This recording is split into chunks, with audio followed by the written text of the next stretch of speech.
Mike Moore Media. I'm talking to Jeff Garstka, Economic Development Director for the City of Reidsville.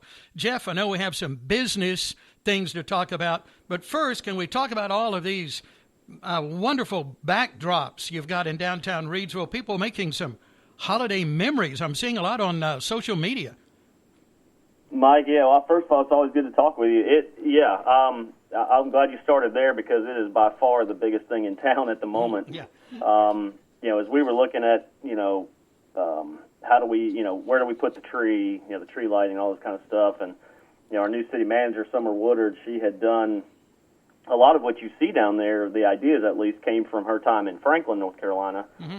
And as we had a little committee put together to, kind of plan out the decorations and what we were going to do, it dawned on me that there's really nothing like it between here and Franklin. I mean, I've never seen anything quite like it, and the number of people that have visited and posted on Facebook and tagged other people, and, we're seeing professional photographers with their clientele lined up, waiting in line to take pictures in front of these props, and it's just been, wow. It's been a great thing, and the more we promote it, people from far and wide are coming here. I haven't polled anybody as to where they're from, but I know there are people from out of town coming here because of what we've developed down there, and it's pretty cool. We're just thrilled with it. It was a lot of hard work. Our public works department, city management staff was down there decorating the tree and setting everything up, and it's been really fun. It really is cool. Picture perfect backdrops. There are 10 different scenes available, all in downtown Reidsville through the end of the year. So if people haven't gotten by for that, this is a great opportunity. Yep, you're right. Won't find anything like this anywhere else. No, you don't. And that's one of the things that I'm always looking for. Anybody in my role is, what is it about your community that makes you stand out, and what's unique? What do your neighbors not have that you have? And as simple as it sounds, for just a holiday display, nobody around us has it. So it is one of those differentiators and unique factors that make Reidsville stand out. Sure. Lots of things make Reidsville stand out. And I think you need to have a year-in review here on our program today, but it's been a good year, hasn't it, Jeff? We continue to see lots of activity. We have several of our local industries are, considering expansions. Their business has taken off. They've picked up new customers. They're just as the economy goes, we sort of go. COVID hasn't really impacted us in the negative way that probably a lot of other communities. As far as I just put together a report again for our council retreat, I track the number of leads we get directly from the state economic development partnerships. We're on their mailing list, so when projects are looking statewide or with a specific region, or in some cases a specific county, we get those email leads. And in 2019, which of course pre-pandemic, we received 26 direct inquiries. I went back through my emails yesterday because I saved them all and put together my report. Last year, or this current year, if you count today, because it's got another one a little bit ago, that would be 54 direct leads from the state of North Carolina. Oh, wow. Doesn't that make a statement? So they are busy. Yeah. And our challenge continues to be, if you look at the 26 versus the 54, I've probably responded to the same number of inquiries because I don't have what they're looking for in a lot of cases. I don't have a 200,000 square foot industrial building. I don't have properties that you can access with a rail spur to get product in and out. The power requirements, the size of the acreage. And we're seeing mega projects, projects that need 200 acres and saying, we're just not equipped for a lot of that. So we're, again, trying to push for, potential speculative development.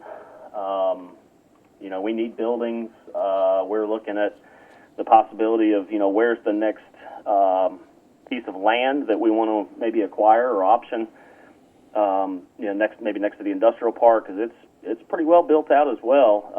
I will say last week we got $992,000 from the Golden Leaf Foundation to clear, grade, and sort of prep what we call Lot 11 at the industrial park. It's about a 30-acre tract. So that money is going to go a long way in allowing us to be able to deliver a shovel-ready site to to a customer. So that's pretty exciting. Yeah, and that's important when people look for things like that. They want to kind of hit the ground running, don't they?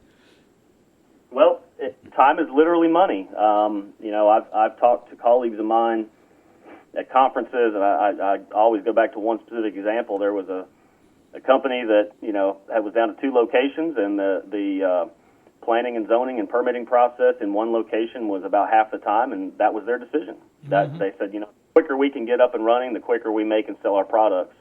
So you're exactly right. We have to be ready, because if we're not, somebody out there is. Sure. Yeah. Okay. Well, maybe just a look back at this year, Jeff. We've covered some of those big stories with you, and maybe if we had to list some of the top 5 or 6, maybe to go over those again to remind people what's happened this year. Well, if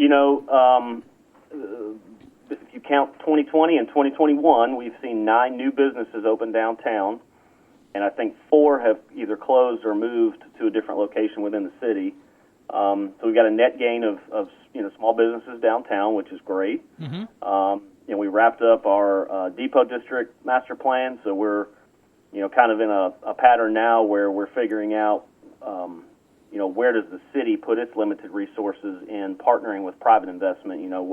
What do we do about lighting and making it look and feel safe and attractive to get that private investment? So we're kind of looking through that. Going back again to last year, we expect Farmina to break ground shortly after the first of the year. So they'll be making pet food before you know it. Again, we've remained engaged with a number of our existing industries that, are doing well. They need more space. They need people. Our unemployment rate in the county is now under 4.5%.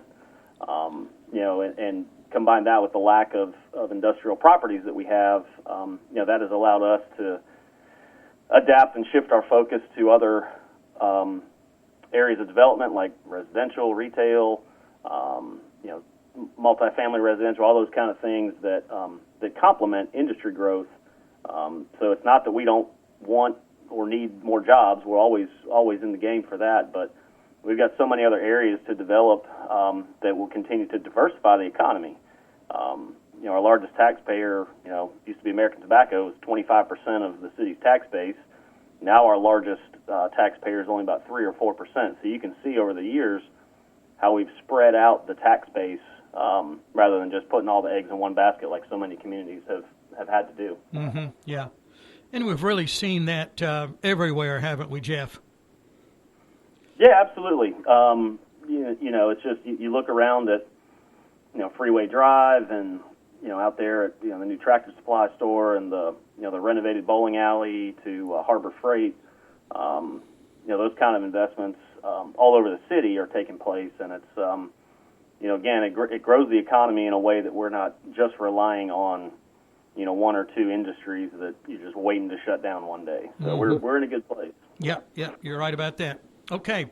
Well, anything else we need to mention? I know you're on a tight schedule, getting a lot done here by year end. Anything we need to cover before we wrap up? No, we're looking at continuing to enhance Scale Street and the streetscape downtown. We've got some ideas we're working on to make it even more attractive and pedestrian friendly and all those sorts of things. And so we're in sort of a big push for beautification, making the community look presentable and attractive, and it already is. But we realize there's a lot more to do, and we want to make sure that we're doing everything we can with our resources to make it a place that people want to come, whether they come to visit or come to live. Mm-hmm. So that you're going to see more citywide beautification, those kind of efforts, and when we're asking city council for dollars to for any number of things from fire trucks to streetscape beautification, they're all important, but those are the kind of things that people can see and touch, and it gives the appearance that your tax dollars are really hard at work. Mm-hmm. Sure. Yeah. Okay. All right. Well, I know everyone there, Team Reidsville, hard at work, always doing so many positive things. And thank you, Jeff, for your good work. And I appreciate that. Always good getting an update from you. Thank you. Yeah, always. And happy holidays and New Year, and we'll, I'm sure, reconnect shortly after the first of the year, and maybe who knows, we may have some good news to report. You never know. Well, the good news keeps coming, it seems. Yeah. So, as we've talked before, there's always something behind the scenes, kind of under the surface, bubbling that you can't say. Economic development folks kind of keep that close by sometimes until it's time to make the big announcement. But so we're looking forward to a great 2022 as well. Thank you, Jeff. Thank you, Mike. We're looking forward to it. Okay. All the best. Bye.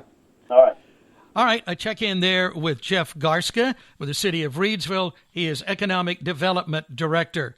And if you need more information about what's going on in Reidsville, yes, Jeff mentioned new people coming into the area, new businesses.